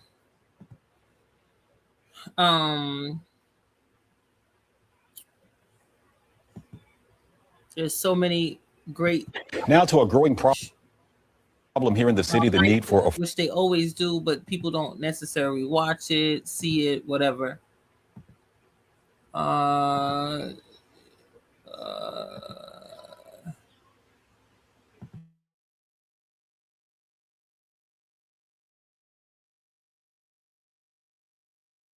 affordable housing and not enough apartments to go around. So imagine the surprise when we learned that thousands of NYCHA apartments are currently vacant.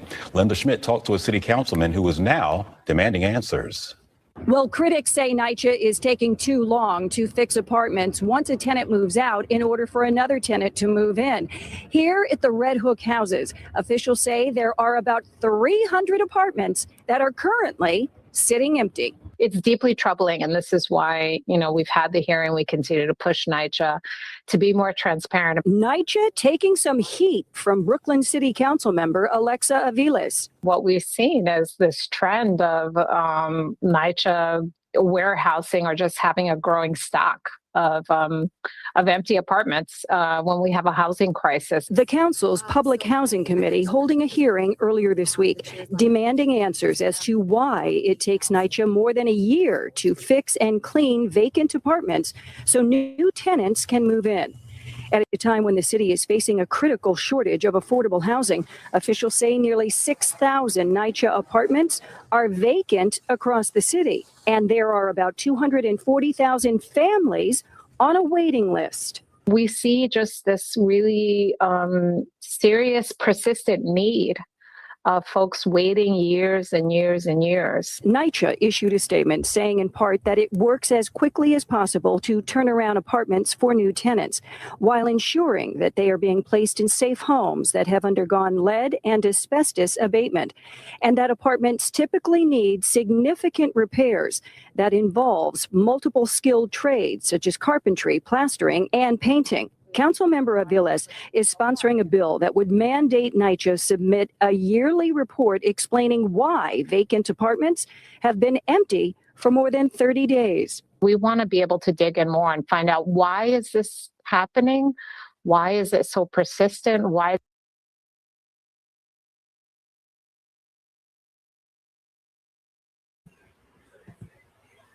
I have to come in here at this point because, you know, who cares about reports that nobody's reading and nobody's doing anything about? This has been going on the whole time I've been involved. We call it warehousing. So I've been involved professionally since 2002. I mean, professionally meaning I was a community organizer. I was getting paid, right? And NYCHA was warehousing apartments. And they still have not, we change them. So the administration changes. You get a new mayor, you get new council people. They change the chair of public housing committee. They do this because at one point, Richie Torres was the chair. Now he's a congressman. He's a congressman. He used to be the chair of public housing. Okay. People that know. And he couldn't get them when he was the chair of public housing to answer any questions. They keep sending people they would have a meeting and they would send staff that wouldn't be able to answer any questions. NYCHA don't get in no trouble. That's the city. And Mandami come into position talking about he wants the city to manage and take care of everything. He wants the city and nonprofits when we already have shown and expressed corruption within the city agencies doing shady and illegal activity. And they do nothing. These people don't even go to jail. These people don't get arrested. They just sit there. They because the population that they are dealing with, which is the vulnerable population, they're vulnerable. They just let vulnerable people, they let them get screwed over. This is what they do. That's why you have to have advocates. And I'm telling the advocates that are listening to me, that hear my voice, that you need to do better. You need to do a better job. Because number one, when it comes to NYCHA they love to hire the lowest bid when it comes to contracts. So they get somebody that underbids so they can get the job. And then they don't have the materials to complete the job. So they're not taking apartments offline because they don't want them online. They don't want them to be active. And it's on the people to put the pressure on the administrative staff to get the job done. Because these people, they sit in their cushy offices and act like there's nothing that has to be done. They don't see no evil, hear no evil. They don't speak no evil. Everything is wonderful. We're managing such and such amount of tenants. I remember when it was 600,000. Now it's down to 400,000. They've been taking buildings out of their portfolio, right? So NYCHA has a portfolio of all these units of housing. And they don't want them. They don't care because they get tired of the ignorant tenants that they got to deal with. They're aggressive, wild, and undesirable. So the way that they stick it to them is they screw them over. They happily do it. And whoever is whoever is in that jar with the marbles, they don't care. But they get screwed over. Somebody gets aggressive with them. I mean, I've had managers in my development that tenants punched in the face, right? So we got another manager. We'll get a new manager. That manager may not even see the people. They let the assistant manager see you or your case manager. It's your housing assistant, right? So you got your person that immediately deals with your direct case, your apartment issues and stuff is your housing assistant. Over your housing assistant is the housing manager or whatever, and then you have the manager. And you have aggressive and wild tenants that will wait around and beat up your manager, and then that manager will be transferred to another development, and you'll get another manager, superintendent, all this stuff, because we have a lot of tenants that are undesirable in these units, right? So because the people are nasty in the first place, like you have right from the get-go, when you go to the management office, the first person you meet might be extremely nasty to you because they don't care about the people that they are accommodating. They don't want to do accommodations because they don't care.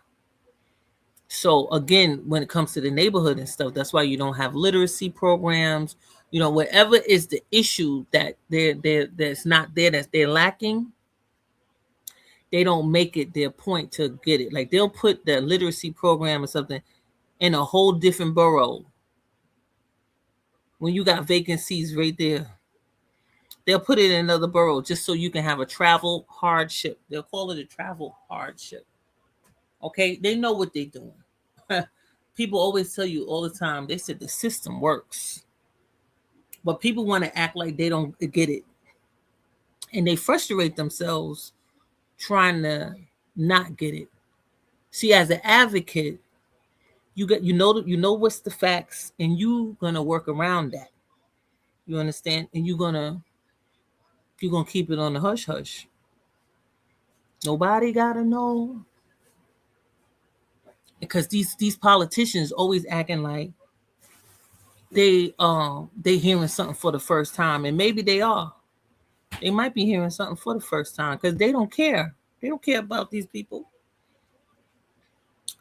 They don't care. They just that's in their district, and they're like, oh brother, I got to deal with these undesirables.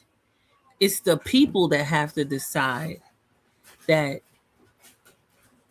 they got to let them know that you better give us what we are entitled to get and stop playing with us. You're entitled by law to have decent housing. They're supposed to fix it up. They have the means. They just act like, hey, if you they'll say like this. I've been in many meetings. You come complaining about issues in your apartment. The management, the superintendent's not doing their job. They never sending nobody. They don't send nobody out to fix it. They're not being timely or whatever. And they'll say to shut you down, write it for me, write it out for me. Send me an email. When they know that most of the people, they're not doing that. So as an advocate, what you can do is assist people who need help with emails and so forth, because you got to document. And one of the things that people in areas that are disenfranchised is they don't document nothing. There's no documentation. You have to establish documentation for them. You have to establish some kind of accountability. Who did you talk to? I don't know. They was in the office. You talking to them. And if you don't already come in there knowing, you're going to frustrate yourself and say, I can't do this. We need somebody that's not going to be frustrated and can work with the people, because the people know that they were ignorant people and they take advantage of them. Okay. This is what they love to do. And that's why they keep them just the way they are. They keep them that way so they can take advantage of them. This is what they like to do. A perfect example.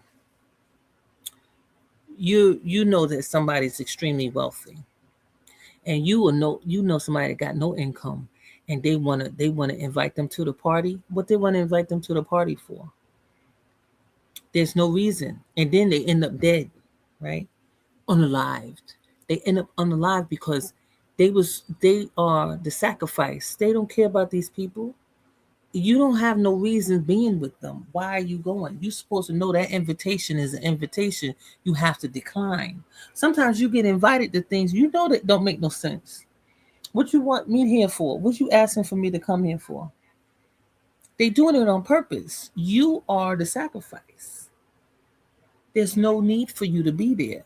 What you going to benefit? Let me tell you something. There was whatever, I don't know how it happened, but it got to a point in my career that I only get invited to stuff that costs money. They wouldn't invite me to free events no more. They wanted me to put in at least minimum $25. At minimum $25. And now recently I got invited to something they wanted me to at least give $5. Okay? Minimum $5.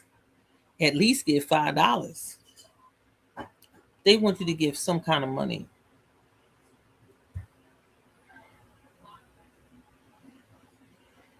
That's what I want to say about National Action Network. When it comes to the National Action Network, thank you for being with me for an hour and 46 minutes. You've been good.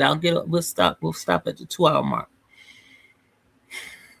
At National Action Network, if you was to attend regularly at the House of Justice, you would notice that Reverend Sharpton makes sure that he acknowledges people that give $50 and more. If it's under $50, if you didn't join, you're not going to be acknowledged. But if you give $50 and up, he will make sure your name, they pause and say your name. Thank you, personally. Thank you. So,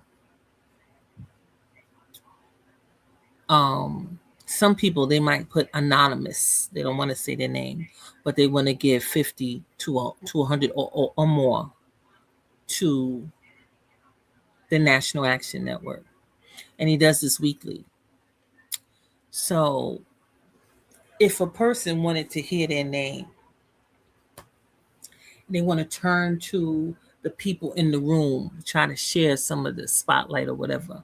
All they have to do when it's time to receive the offering is give $50. They make sure they say their name, 50 and up. Now, if you want to be a lifetime member, you would go to the membership area and pay $500 to be a lifetime member.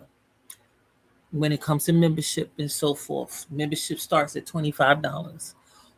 You pay $25 or $500, whatever. They will turn you around to the audience, say your name, and they will say, Reverend Sharper will say, welcome them, welcome them. Everybody gets highlighted. Who doesn't get highlighted are people who renew their membership. If you renew your membership, they're not gonna say nothing to you. That's it. That's it. You was already a member, right? And if you didn't go through that first hand of fellowship, oh well, because you joined online or whatever. But you can get acknowledged if you pay $50 or up. If you want to give 20, 10 or whatever, you could go up there and go around in a circle, but you're not gonna get your name called out. Do you understand what I'm saying? In case you don't understand. Let's finish this NYCHA thing. I'm gonna show you something.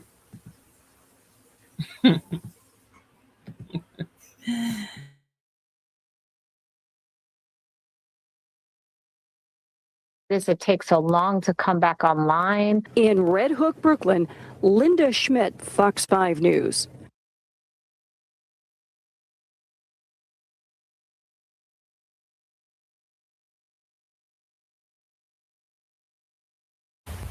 We spoke to a local reverend who's criticizing the Mamdani administration.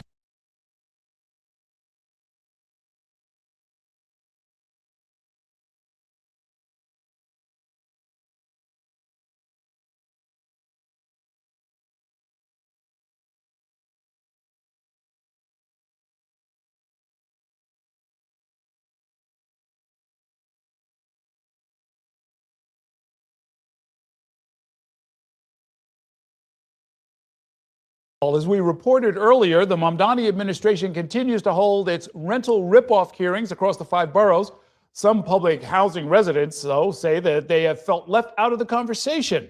Across the street from our studios, residents of the Fulton houses here in Chelsea have been locked in a legal battle with the housing authority over plans to demolish and replace thousands of units. That's one category of complaints. In other parts of the city, more than 40,000 units have been converted to private management to help deal with the overwhelming cost of necessary renovations. Some are complaining, many are not. Tenant feedback has been mixed, and here to talk about that and much more is the CEO of the New York City Housing Authority, Lisa Bova Hyatt. Always good to see you. Thanks for coming in. Thanks for having me. So now the city says that NYCHA residents are welcome to these rental ripoff hearings, but some residents have said that they still feel like they're not quite being heard. Why is that? Are you part of that whole process? You know, I'm sorry they feel that way. We have senior NYCHA officials at every hearing that the mayor's having. We also have so many ways.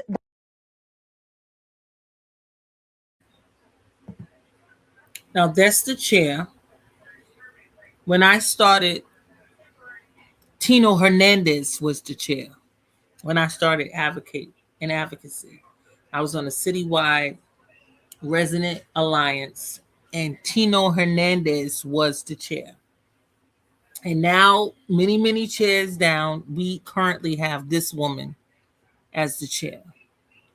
And as I said, they see no evil, hear no evil, and speak no evil. Everything is going good. We got it covered. That's how they're always going to talk. You got to make them know. You got to know. First of all, you got to know who they are. Because they could be walking right by you. You got to know who they are so you can know who to target. Because these people want to play games. And I'm telling you, they sit in the office. They see no evil, hear no evil. And they definitely not going to see nothing. You ain't going to write it down. So if you don't know how to write, you got to find somebody that can write. You got to know somebody. Okay? You got to know somebody. Somebody got to write the email or whatever. Because they only going to go by what they received. Because they'll be like, no one notified me. How they don't know who I am. Everybody knows who I am. That's how they roll. Let's go back. So you better know. It's the one sent that email. This is the woman. This is how she looks. This is who you will see. She's ahead. And a female. We got a female that's ahead. That residents can share feedback with us. We have our CCC, which is NYCHA's version of 311, that's available 24 hours a day. We have property management that's at every development every single day. We meet with the CCOP regularly. We have our resident roundtable. We have our own annual plan hearing. So we do. You see that? You hear her? Do you even know what the CCOP is? That's the Citywide Council of Presidents. Those are the presidents of the resident associations, where they said at one point when I went to a meeting, they said 86 developments didn't even have a resident association. Okay, they're trying to say we have resident representation. We're constantly in communication, and if there was an issue, we would be informed about it. That's what they're telling. That's what they're saying. So you who having problems and stuff, going to the news media and stuff, they're like, I don't know what the issue is. We have property management. We have this and that. That's what they say. We see no evil. There is no problem. We got it covered. That's what they tell you.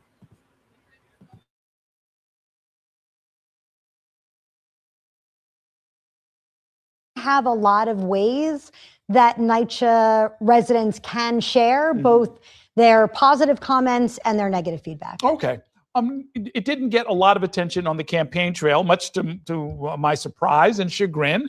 But what's the plan for NYCHA? Has the mayor sort of laid out a vision for you of what he wants to do with public housing? So we've had several discussions about the incredible progress that we've made. I mean, as you know, NYCHA has been a staple in New York City for more than 90 years, and it's a challenge. it was a challenge before the mayor took office. It'll be a challenge after he leaves office. But I think there's collaboration. We definitely see that the city is investing in NYCHA. In fiscal year 27, this administration put in an additional $661 million.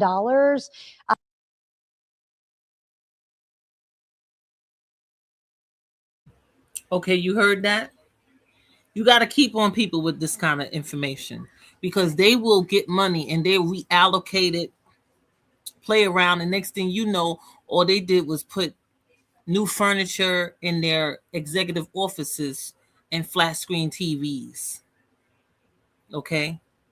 They'll go on lavish trips, spending all kind of money on their vehicles for the way that they transport, paying for security and whatever else. That money will not be seen by the residents. You have to know and follow the money. And you got to pay attention to how they speak. She said, "Oh, the mayor inherited these issues and the next mayor will have them." No, boo boo. You are saying, but since I'm in position, we're going to make the change. We're going to make the difference. We're going to be the difference. You supposed to remember who? President Obama. Yes, we can. We can make the repairs. Yes, we can. You got to make them understand that that's what they need to say and that's what they need to do. You want to stay a little longer? Let me end it with the NYCHA thing, because y'all can look this up yourself. The NAN thing I'm saying, because what am I telling you? It's always gonna be BS. When people want to lie to you, what you have to do is let them know that you see through it and you don't have no time for it. No, you're gonna make this changes. You're gonna help them write it out, do whatever. Because they'd be the very ones that say, "Well, I don't know where I is. No one notified me. At what time, at what day did they say that this happened?" That's them. Because it's not coming through. Okay, as long as it's not coming to them, they're gonna always say that they wasn't aware. They don't want to be aware. It's so funny. I'm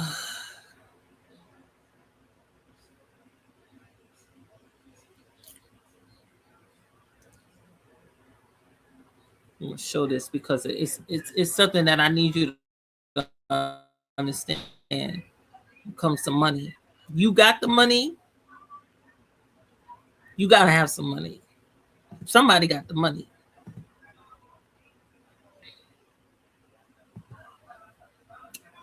Let me see now. Where is this? It should be open.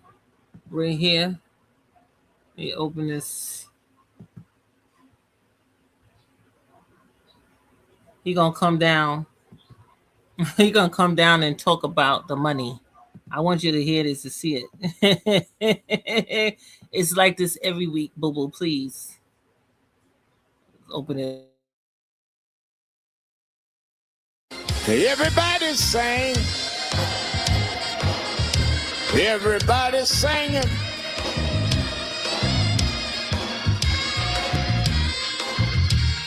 Sing it like you mean it. Sing it like you mean it. Sing it like you mean it.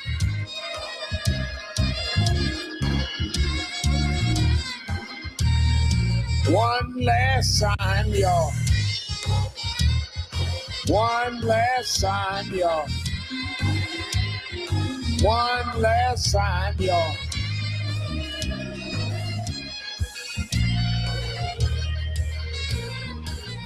All right, I want to raise our offering. We're moving quickly. I want everybody to give you that a while. Now, keep in mind what I'm showing you. This is every week he does fundraising. This is fundraising. And if you want your name to be mentioned, 100 or more, 50 or more, so $75, whatever, your name will be mentioned. Under 50, no. But 50 and up, and I want you to see it because people will sit in rooms and they're not paying attention. They don't. I have these conversations with people all the time, and they not, because they on fixed incomes or whatever. They're not giving no money. They didn't even join. They don't have a card. They don't know that. If you're not in the know, if you're not participating, it doesn't matter to you. But if you to come there and you want to hear your name, even if you want to say Mickey Mouse, they gonna say Mickey Mouse, $500.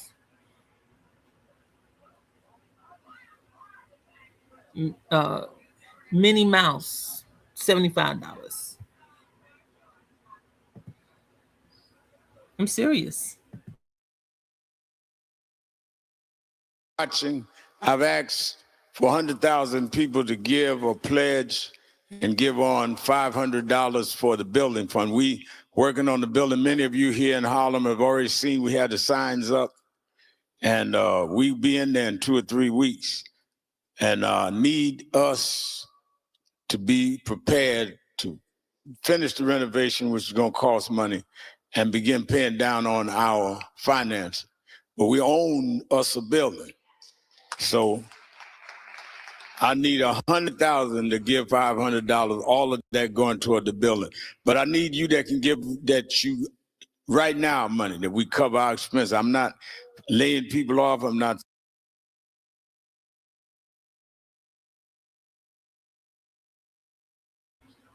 Need right now money. That's every week. Talking about right now money. The little white envelopes, the money, the wherever committee or whatever is giving money, you can put your name and on the envelope with your money. $100 or more, $50 or more. He'll announce it. You hear it, but there's no controversy, right? He said he want how many people to give 500, but when Creflo Dollar had a little plan, there was controversy. I'm just saying, it's very interesting. This is common. It's common for people to ask, especially in church, but people, they choose who they want to make controversial.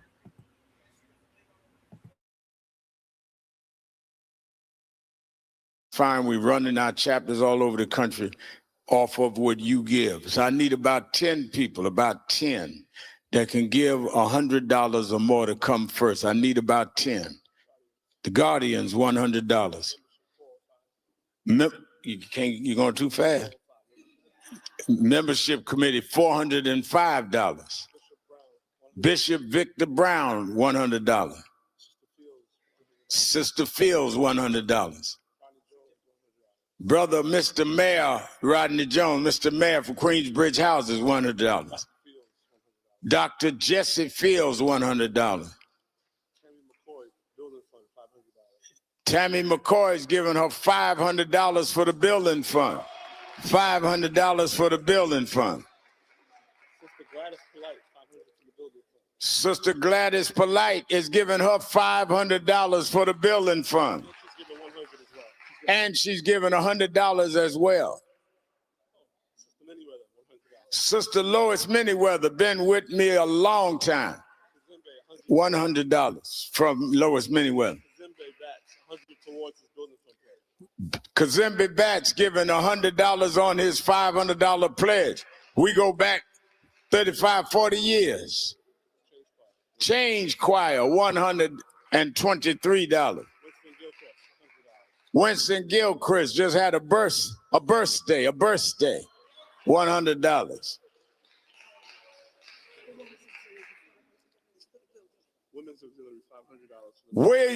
Women's Auxiliary, $500 for the building fund.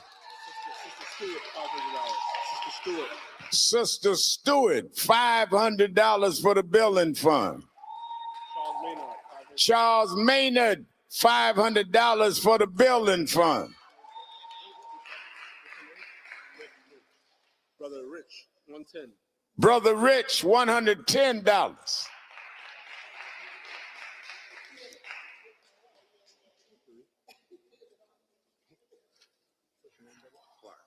Now, Brother Clark, let me tell you something. Brother Clark, where's Lois? He made a mistake, Lois. because James Brown taught me. James Brown's birthday is tomorrow. And James Brown taught me that when somebody give you some money, he said, do like this. And if it folds, that means they got a thin wad. But if it open up like yours did, that means you got plenty money left. Give him a hand, $500 for the building fund.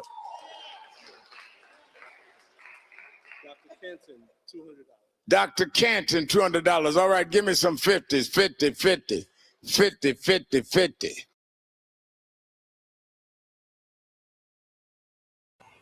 See, that's the 100 and up line. Now it's 50. So you can do 50 and more. So 60, 75, and your name gonna be mentioned. See? And everybody get to see you. See that you can do that. And some people do it every week, every Saturday. Their name being called. Because some people just love it. They love being able to have their name called. I mean, come on, we got people spending that kind of money in one day on one meal. They spend money all the time. So they get to parade themselves up there. He loves to give y'all that opportunity, and the people happily take it. Yes, they do.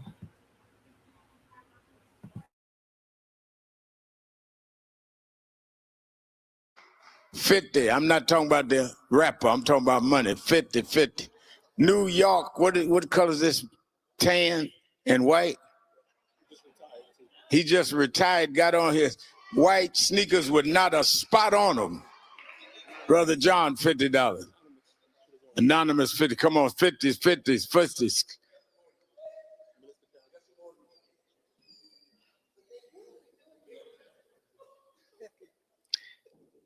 Tammy McCoy, $50. Minister Carolyn, $50. Now, everybody, whatever you have, $1, $5, $10, whatever.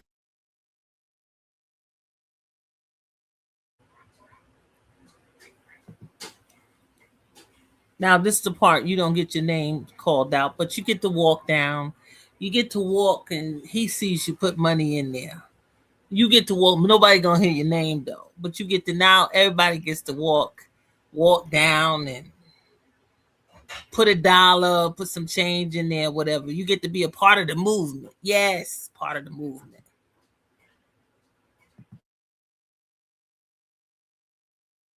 You have. Come on, give them some marching move.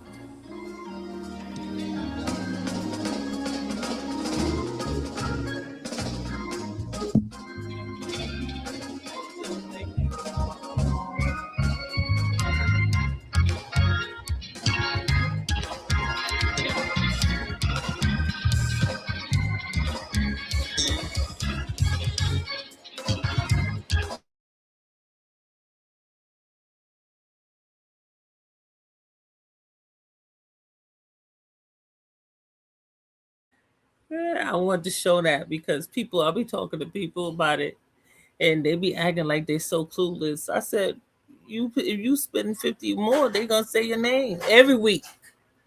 Like, what's the problem? Some people, because some people, when they in the room, they ain't paying attention to nothing. They paying attention if Rev come out on stage, but they ain't paying attention to nothing. They don't have the money anyway. They don't care. Sometimes you have conversations about stuff people are not interested in. They're not engaged. They're not involved. And then you have other people. They liked the whole division of things. They like the category. They like the separation. They like the acknowledgement. And if you have an opportunity for them to be acknowledged, they eat it up. And Reverend Sharpton know how to do that. He know how to make a person feel separated from everybody else. Sit up here, sit up on the stage with me. Oh, we gonna have a meeting. Oh. And people, they eat it up. And then people who don't have anything, they get upset when they don't get no love or whatever. But it is what it is. Like, what's new? It's really interesting to me how people, they really be confused. They be looking and talking about, I don't understand that they don't treat me. What are you talking about? What did you? Where are you? Where are you? What did you do? What did you invest in? I'm telling you, I got to a point in my career that they don't have no time for me if I don't give something. And there's people who be acting like they don't get it. They and they come up on they be in meetings and they say, I ain't never got paid. Well, you're doing something wrong, because that's not how it works. No, I don't get no money. I don't need no money. So then what kind of job do you have that you don't need no money? Everything costs money. Somebody got to pay. You don't necessarily got to pay, but you have found somebody to sponsor it. Somebody paying. And a lot of people, they don't seem to get it. They low income people, they don't get it. And we got to stop all of that. Or everybody don't know, because when people be talking about this, these protesters and how they getting these billionaires giving money that's against Palestine or whatever, and they be acting like they shocked. Well, where you thought the money came from? Or you think these people gathering just to gather?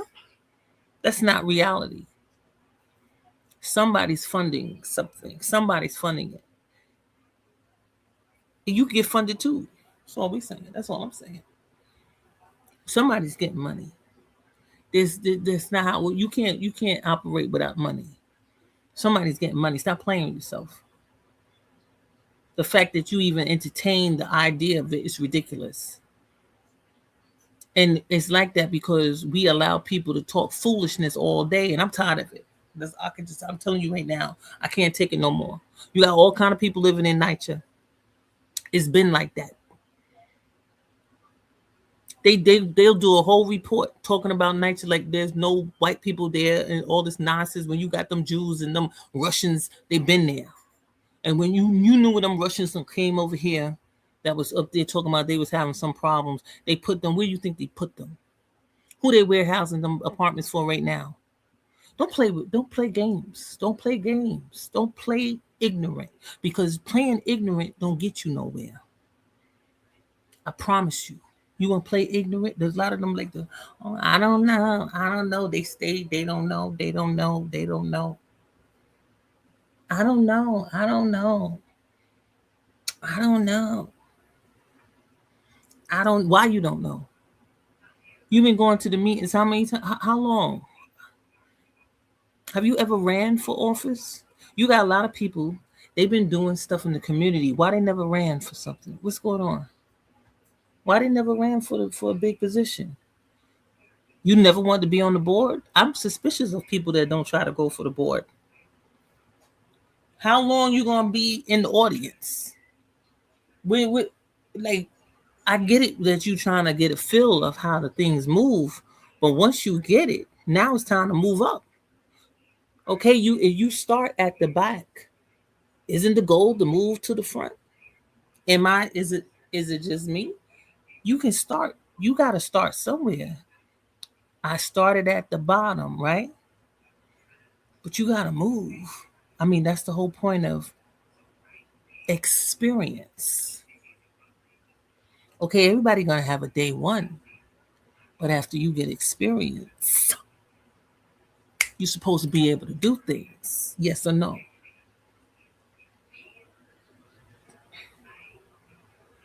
You're supposed to know certain people. Yes or no? Like, people really, they come in the game and they stay in the back for decades. They never run for positions. You didn't even join a board. You got a committee. You stayed on the bench in the back the whole time. Why? What's that about? You that's not reality. If you take a seed and you take care of that seed, it's gonna grow. It's not gonna be a seed anymore. How are you still a seed? Impossible.